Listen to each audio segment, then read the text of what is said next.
Joining us now for our Emmys documentary panel is Reginald Hudlin from The Black Godfather. Reginald, thank you for being here. Thank you. Thank you for having me.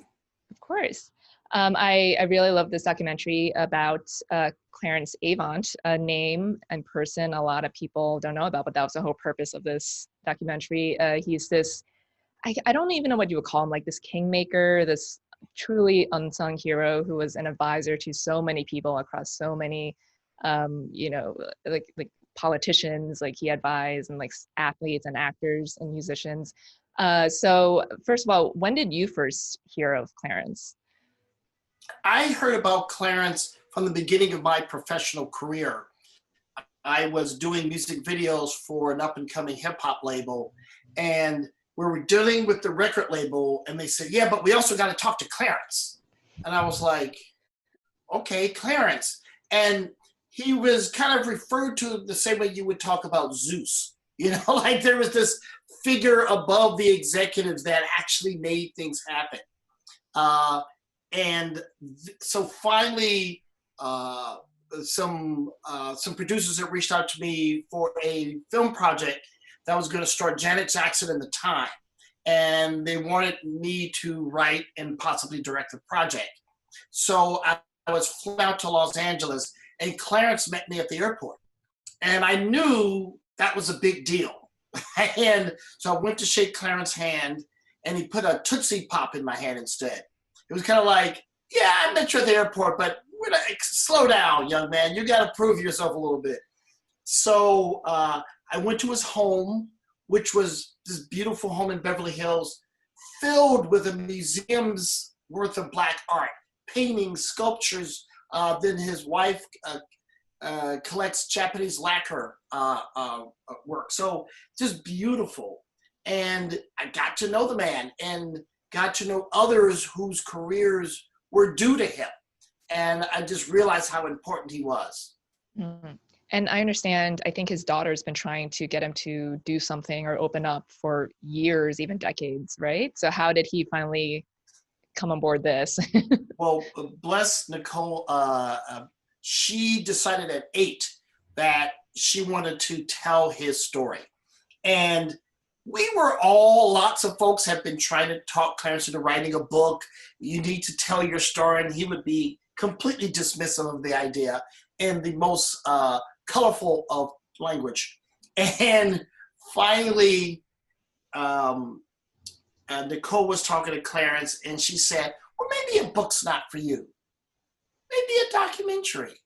And he was like, okay. And then she said, well, who do you want to make the documentary? So he thought, and he goes, I like Reggie. And so Nicole called me, and for me, that was like a papal order. It was like, whoa, I got a call from Rome. So drop everything and make the Clarence Avant movie, which was a dream come true. Mm-hmm.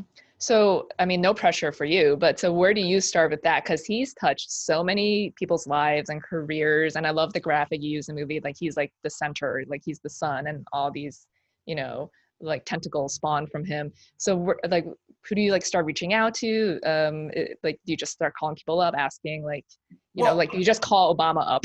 You're right. when you talk about Clarence. Well, I called Byron Phillips, who's my producing partner on a lot of projects. And because, he started in the music business, and he's one of those people who Clarence made his career. And Clarence negotiated all his deals and all that. So, we were used to working together, and he knew where a lot of bodies were buried. So we started and fortunately, Clarence was getting a star on the Hollywood Walk of Fame. So we said, look, a lot of people are going to be there. So let's film him getting the star. There'll be a party afterward. We'll interview everyone at the party, and we'll get a big chunk of interviews done, which we did. But we found that every time we interviewed someone, they would say 3 new names. You know who you need to talk to. And the 3 names would have nothing to do with each other and seemingly nothing to do with Clarence. And I asked, well, why do I need to talk to them? Just do it. Okay. So it was like the rush. It was like, okay, each door opens another door. So you're talking to Jim Brown, then you're talking to Bill Clinton, then you're talking to, I'm talking to Snoop, and they all love Clarence. Clarence has made a difference in everyone's life. Mm-hmm. And it seemed like he doesn't want to take any credit like for himself. And, obviously, like you said, like he was reluctant to do this in the first place. So was it difficult getting him to open up? Well, I think he had really come to a point in his life where he was finally retiring. He was shutting his office down. So he felt comfortable telling his story. And of course, he trusted his daughter. He trusted me, which I was very grateful and flattered for. And he was completely forthcoming. He told stories I did not think he would tell at all. So I was like, whoa, we got it. And you're right, there was a lot of pressure to get it right because so many people from Wall Street to Hollywood to Washington, D.C. love him. So we had to get it right or there would be tremendous disappointment from people you didn't even know, but they knew who you were. So I was very happy to see how much people loved it. Mm-hmm. Was there a particular story you didn't know about at all? I'm assuming from the people you didn't know he was connected with that you were most surprised by. Oh God, there were so many.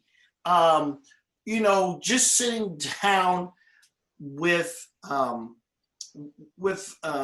Jim Brown, right? Because I'm like, wait a minute, you gave Jim Brown his start in movies, right? So I didn't expect that. Talking, with, confidants of Martin Luther King. And even though Clarence always talks about how, I couldn't march, somebody hit me with a brick, I'm gonna hit back. The fact that he was very involved in the civil rights movement and, did so much, not just funding, but connecting the right people. And his work on Wall Street, his efforts to make sure that Black people were participating in the highest levels of the financial industry. You just realize his reach is endless. Mm-hmm. I like his story is so inspiring as well because it obviously, like you said, his reach is endless, and everyone in the documentary talks about like how he never wanted money for it. Like he gave out advice for free, and he was just always about paying it forward and doing what's right and helping others. And he's really defied, like the odds for a Black man, especially in the entertainment business. So, and this movie came out a year ago, but, with everything going on in the world now, do you feel like his story is more timely than ever? Yeah, well, one of the things that's been most gratifying is the number of people who have called me and said, I watched the movie, then I watched it again, but this time with a notepad and a pen, because Clarence has become the new symbol of what a success story looks like. Meaning, it's not about glory. It's not about just counting money. It's all about how can you affect the most change. And these are not just aspiring people. These are people who have graduate degrees. These are people with high-powered jobs who, I know talent agencies who say, well, if you want to make it in the business, you need to watch The Black Godfather. So the fact that Clarence has now been a model for a redefinition of success, I think could be great for all of us because he's a role model that we should all follow. Mm-hmm. And it also seems like this is, like a period of Black history that is just a lot of Black history does not cover. So now it's just coming to the forefront with his story as well. Well, he's the missing piece, right? If you put together the puzzle of history, who's the guy who threads culture, politics, crime, and leverages all that stuff in a beautiful, productive way to advance the culture, not just Black culture, but the culture, period. He's that missing piece that explains how things happen. And we've never known of a man like that. We've never really understood how we got from the 1930s and 1940s to where we are now. He's this zealot character that has been there at every crucial moment, making a difference. But because he's so perfect for Hollywood, because he doesn't want fame. So everyone who wants fame feels comfortable working with him. It's like, well, he's not trying to get any shine. I want shine. He doesn't even want money from me. Right. He's the guy who just wants things done. So, his disposition was perfect for his goal. Mm-hmm. And finally, in the documentary, you ask everyone, is there another Clarence? So what do you think? Is there another Clarence? Well, history doesn't repeat, it rhymes. So will there be someone like Clarence? No, because he was shaped by very unique historical forces from his childhood that made him who he was. So will there be someone like him? I don't know. I don't see anyone like him.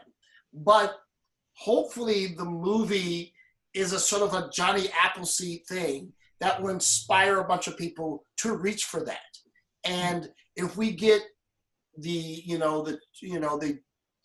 21st century versions of Clarence, then we'll be better off as a people.